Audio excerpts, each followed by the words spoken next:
I sat looking at the screen in horror. It showed the question my entire life depended on. How many people work at My Story Animated?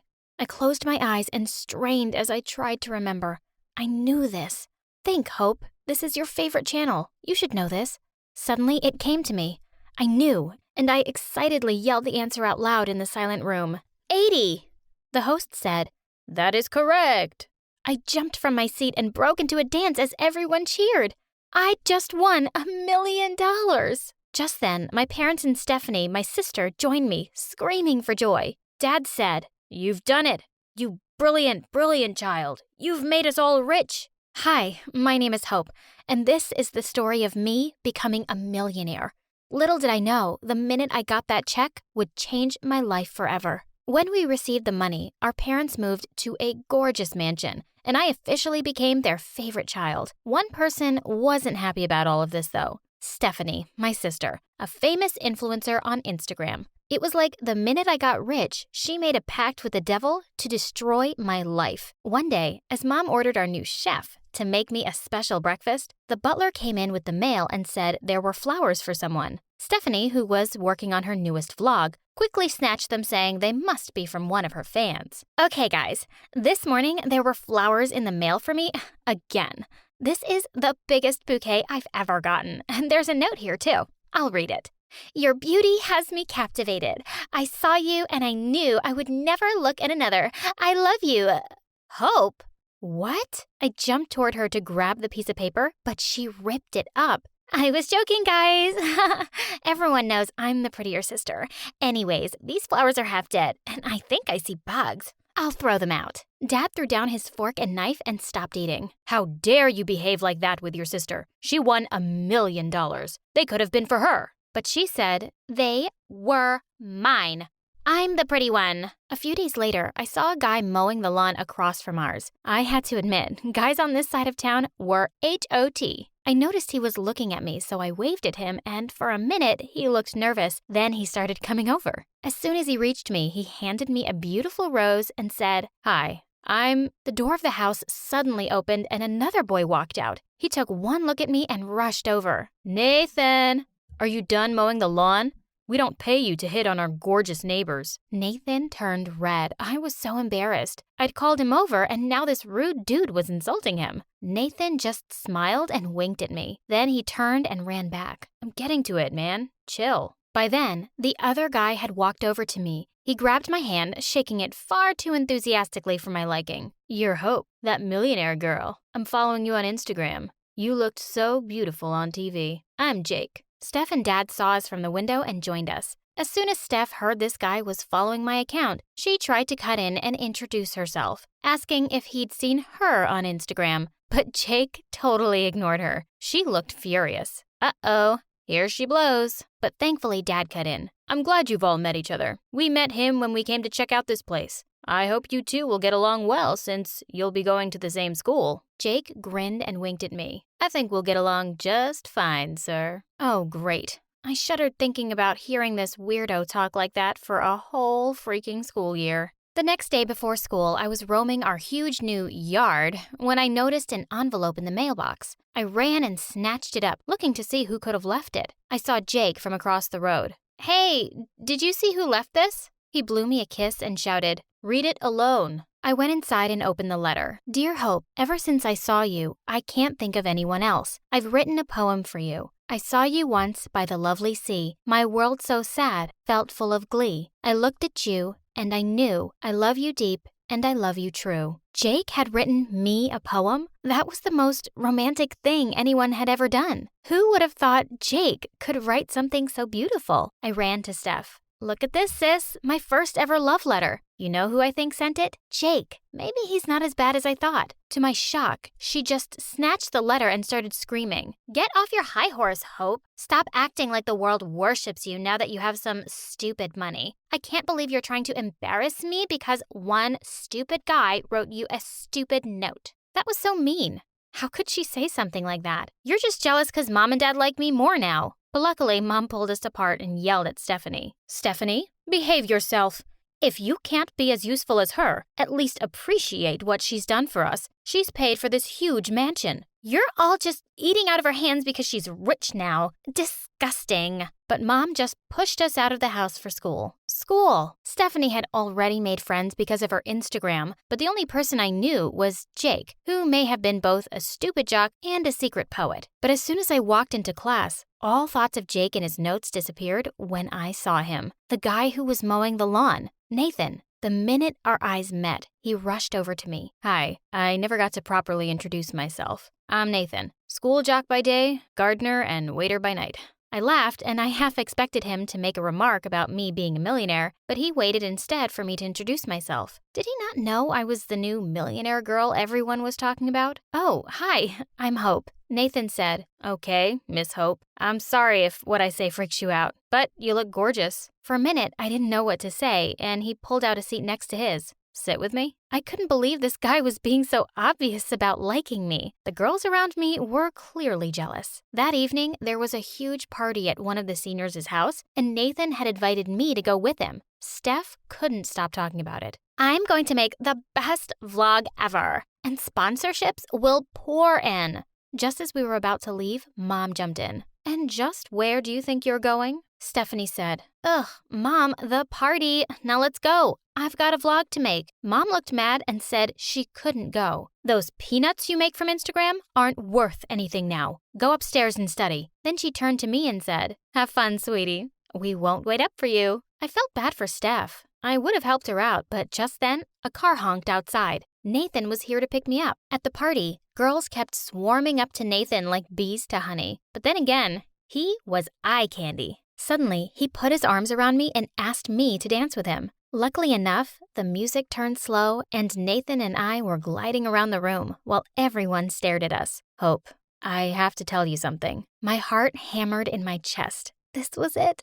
The moment I'd been waiting for since I first saw him. But out of nowhere, a pair of strong hands pulled me away from Nathan. Jake said, Babe, I've been looking everywhere for you. Dance with me. Oh my God, Jake? Did he seriously pull me away from Nathan when he was about to ask me out? I wanted to kill him. I pushed him away and said I'd catch up with him later. I went looking for Nathan, but it was like every guy in the school decided to ask me to dance just then. I had to practically yell that I wasn't interested and made my way through the crowd looking for Nathan. He didn't leave, did he? But then I saw him. Except he was dancing with another girl. No! I ran over to him, but when I saw who he was dancing with, I almost passed out. Stephanie. She said, Hey there, sis. I saw you dancing with Jake, so I thought I'd give this cutie some company. I said, Nathan, I'm sorry, he was just... She said, Oh, stop it, you. Stop playing with this poor boy's heart. I told him everything about Jake. In fact, I told everyone. I immediately saw what she was doing. She was streaming it live. I said, What? No, Nathan, don't listen to her. I turned to tell him the truth, but he was gone. What's your problem? You've gone too far, Steph. The next day at school was hell. Nathan wouldn't even look at me, and everyone else kept calling me a two-timer. At lunch, I saw Stephanie grab her tray and sit right next to him. I glared at her. Why don't you just sit in his lap, you idiot? Steph turned in my direction as if she'd heard my thoughts and stuck her tongue out at me. Then she put her head on Nathan's shoulder. The witch. That was the last straw. I jumped up and got onto the table. Everyone around me gasped. I said, Nathan, I know you think I've been playing with you, but that's not true. The truth is, I really like you.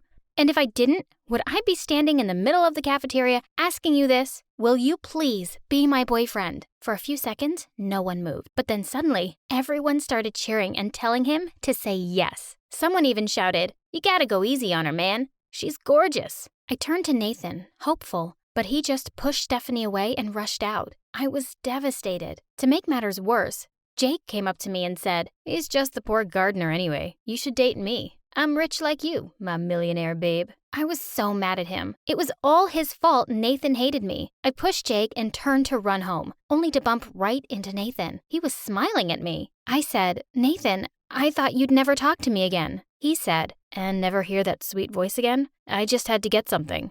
It was a gorgeous silver necklace. He put it around my neck and said, You're the moon, and I'm forever a star in your orbit, Hope. I was so happy. I hugged him right in the middle of the school. I heard people cheering around us. I looked around to see practically half the school. When I got home, I was still blushing and grinning like an idiot. But the minute I walked in, my smile faded. Mom and Dad were sitting in the lounge looking grim. As soon as I entered, Mom jumped up and started to cry. Mom said, "How could you do this to us, Hope? Falling for a poor homeless boy. He'll run away with all of it. He'll ruin us." For a minute, I had no idea what she was talking about. But then she showed me her phone. It was a video of me and Nathan hugging. How did they find out so soon? Just then, I saw Stephanie sitting in the corner of the room. She caught my eye and grinned. Of course she had a hand in this. I said, "Mom, Nathan is not homeless. His parents aren't poor. He just works so he can help pitch in for school." Stephanie said, "She's lying, Mom. Dad, you saw his car. It was tiny. He's just after her money." I tried to protest and said, "He doesn't even know I'm rich. He didn't recognize me at all." But no matter how hard I tried, Stephanie just yelled louder that Nathan was lying to me. I couldn't take it anymore, so I ran to my room. I needed to think straight.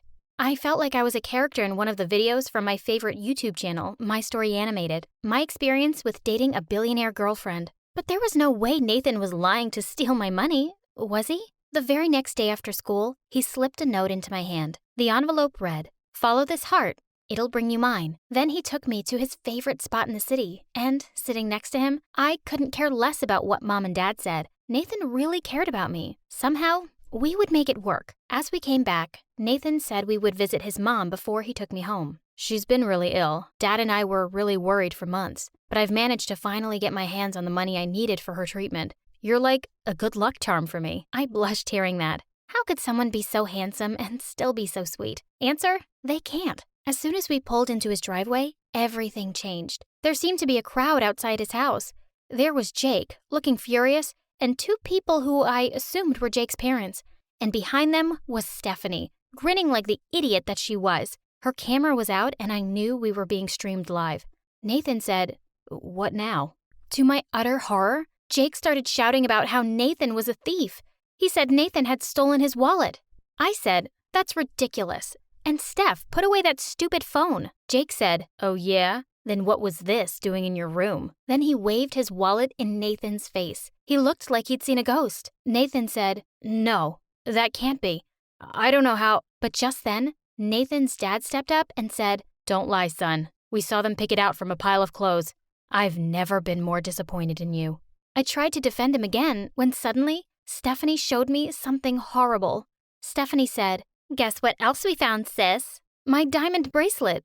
I hadn't even realized it was missing." I turned to Nathan in horror and said, "How could you? Is this how you plan to pay your mom's bills? I could have given you the money. You just had to ask." Then I turned and ran away. I felt pity for Nathan, but I was devastated. I never thought he'd stoop so low. The next few weeks after school were horrific. At school, it seemed like everyone had seen Steph's stupid video and everyone was avoiding Nathan. It broke my heart to see him alone and sad, but I didn't know what else to do. Worst of all, now Jake was always by my side.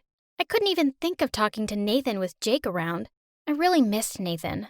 So one day, when I finally managed to shake off Jake, I went to Nathan's mom's house. I wanted to see him just to give him another chance to explain himself. Maybe he wasn't really guilty. His mom was on the porch, so I didn't even have to ring the doorbell. She told me where his room was and said another girl had just dropped by minutes ago. Curious, I tiptoed to his room. His door was slightly open, and what I saw almost made me pass out. Stephanie said, "Nathan, baby, she didn't even trust you. You knew Jake set you up. You could have gotten out of it, but she didn't even let you try. She thinks you're after her money. Date me instead." It was Stephanie. She was trying to hug Nathan, who kept pushing her away. "Get out of here. Jake couldn't have put her bracelet there. I'm done with both of you. Get out." With that, he suddenly pushed the door open for her and jumped back, horrified. For a minute, our eyes met. "Hope, I'm so sorry. I'm so sorry. I understand now why you hate me." And then I turned and ran. Behind me, I heard Stephanie giggling. "Oops. Eavesdropping, was she?" If I thought my heart was broken before, it was smashed to pieces now. And I was the culprit. I'd let down the love of my life, and now he hated me. And it was all Jake's and Stephanie's fault. I ran all the way to Jake's house and banged on his door. He said, "Babe, I was just thinking about you." I slapped his face. "I never want to see your face again. I know what you did to poor Nathan. I don't care how many love notes you write to me. Don't ever freaking talk to me again." Jake looked stunned for a minute, but the next second he burst out laughing. What love notes? Did you think it was me? Oh, you're smarter than that. I just saw that loser gardener leaving the note there, and I pretended it was me. There was no way I was going to stand by while you dated him. Now that the romance is over, do whatever. He slammed the door in my face. For a moment, I stood there. Just then, I heard him behind me. I saw you once in a crowded room, and I felt 1,000 flowers bloom. I looked at you, and you at me. My heavy heart was finally free. I turned and looked at my secret admirer in shock. Nathan!